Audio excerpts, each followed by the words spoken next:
Con este ¿sabías qué? Le damos paso a nuestro contenido científico sobre bases químicas. Hola, bienvenido al programa de El juego del sube y baja con afinidad química. En esta ocasión hablaremos sobre el equilibrio en ácidos y bases.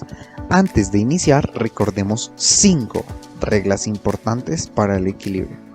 Primero, las fases condensadas se expresan en concentración, es decir, molaridad, que es moles del soluto por litro de solución, y las fases gaseosas en molaridad o en atmósferas. Este último se refiere a presión. Segundo, sólidos puros, líquidos puros y disolventes no se incluyen en las constantes de equilibrio, ni el cociente de reacción. Tercero, K, constante de equilibrio. K es una cantidad adimensional, es decir, no tiene unidades. Cuarto, al escribir K es importante tener la ecuación balanceada y la temperatura especificada. Quinta regla y última, la K y la Q para un proceso que se da por varias reacciones es el producto de la K o de la Q de cada uno de los procesos. Es muy importante saber y que tengamos en cuenta esas 5 reglas cuando se estudia el equilibrio químico.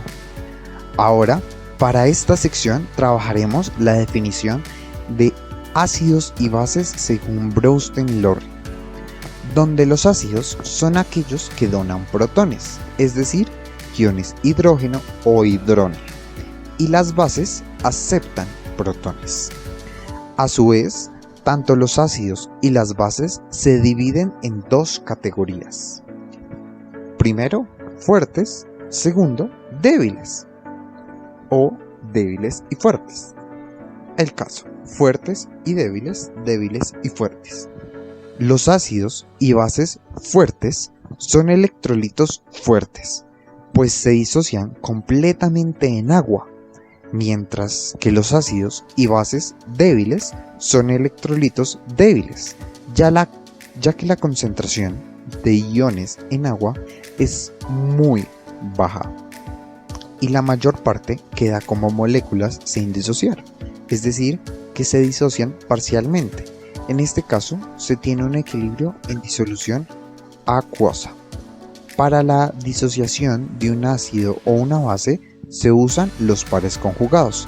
En este caso, cuando es un ácido, su base conjugada es la especie que resulta cuando el ácido pierde un protón. Si es una base, el ácido conjugado es la especie que resulta cuando la base adiciona un protón. Cuando se habla de ácidos, se utiliza la constante de acidez, la cual se representa como Ka, mientras que si se habla de bases, se utiliza la constante de basicidad, la cual se representa como Kb. Entre mayor sea el valor de estas K, mayor es la fuerza del ácido o de la base.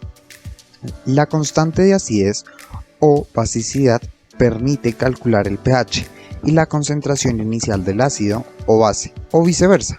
Se puede calcular la constante a partir del pH y la concentración inicial del ácido o de la base. Recordemos que el pH es igual al menos logaritmo de la concentración de iones hidrógeno o hidrógeno. Por otro lado, el pOH es igual al menos logaritmo de los iones hidroxilo.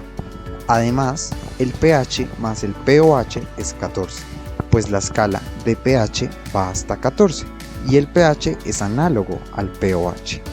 Para calcular el pH de una disolución del ácido débil, a partir de la concentración inicial del ácido, se deben de tener en cuenta los siguientes pasos. Primero, identificar todas las especies presentes en la disolución que pueden afectar el pH, pues si el ácido o la base es fuerte, la base conjugada o el ácido conjugado tiene una tendencia insignificante. Por ende, no afecta el pH. Segundo, expresar las concentraciones de equilibrio de dichas especies en función de la concentración inicial del ácido. Recordemos que no se realiza estequiométricamente, es decir, que el cambio se da en cantidad X.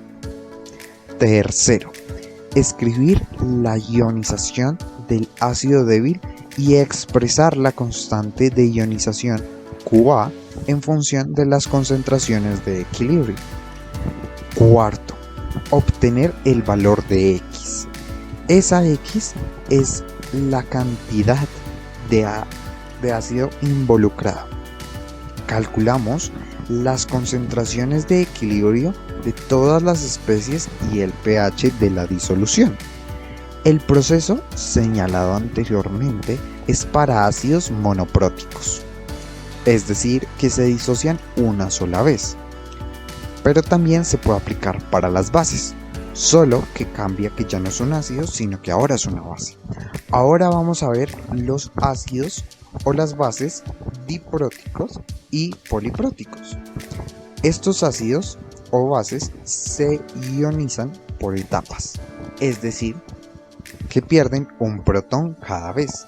Se puede escribir una constante de ionización por cada etapa de ionización y a menudo deben de utilizarse dos o más expresiones de la constante de equilibrio para calcular las concentraciones de las especies en la disolución del ácido o de la base.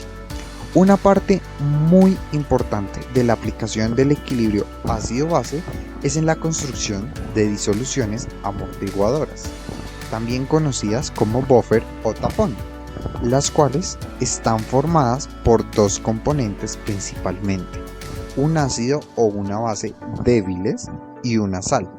Esta sal proviene del par conjugado. Este tipo de disoluciones tienen la capacidad de resistir los cambios del pH cuando se agregan pequeñas cantidades de ácido o de base, es decir, que evitan que el pH cambie a pesar de la adición de ácidos o bases. Un aspecto muy importante a saber es que en el cuerpo humano existen estas disoluciones. Por ejemplo, la sangre. El pH está alrededor de 7.4 y el jugo gástrico tiene un pH aproximado de 1.5. En estos casos biológicos es muy importante mantener los valores para el funcionamiento adecuado de las enzimas y del balance de la presión osmótica. Bueno, ¿qué otros amortiguadores o soluciones buffer o tapón encontraremos en la naturaleza? Recordemos que esto puede estar alrededor de todo el mundo y se pueden utilizar mucho en la industria. De pronto las tenemos en la casa, pero ¿cuáles pueden ser? Eso es todo en este episodio. En nuestro próximo episodio, Producto de Solubilidad, exploraremos aún más el mundo a través de la química.